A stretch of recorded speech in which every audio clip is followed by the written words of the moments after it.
sbaglio il collega mi correggerà. Per quanto riguarda il piano regolatore generale mi sembra che preveda proprio una rotatoria, non nel punto, ma in un punto proprio vicino alla rampa del ponte attuale, diciamo. Sì, eccola qua. Non credo fosse stata fatta per lo sbarco di un tunnel sottomarino, quanto per andare a servire una piccola area produttiva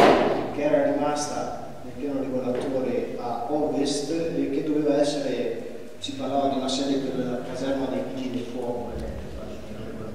poi non so perfettamente perché trattasi però di capire intanto se prevale, e questa era l'indicazione data da, diciamo, da quella nota della capitale di porto che è stata detta prima, l'idea che la strada è in proprietà, diciamo in proprietà, in concessione demaniale e all'interno dell'area portuale, nel piano regolatore portuale non c'è nessuna rotatoria in questo punto. Per quanto riguarda quello che invece è emerso dalla commissione CTR, come diceva il vice sindaco, credo sia solo un consiglio, fra virgolette, che ha espresso la commissione sulla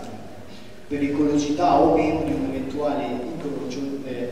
nel punto in cui c'è l'attuale accesso, diciamo, dei camion, quello più verso sud. E questo credo sia dettato da una questione più che altro di sicurezza. Qualsiasi incrocio a T è più pericoloso di incrocio rotatorio, perché ci sono più possibilità di accidenti e ci sono più zone di pericolosità. Però questo non è una previsione urbanistica in quel punto, anche se la previsione urbanistica è una previsione di massimo, insomma. E vi è stata un'autorizzazione perché, se non vado errato, il decreto che è stato approvato prevede semplicemente una corsia di svolta per i camion che entrano ed escono dal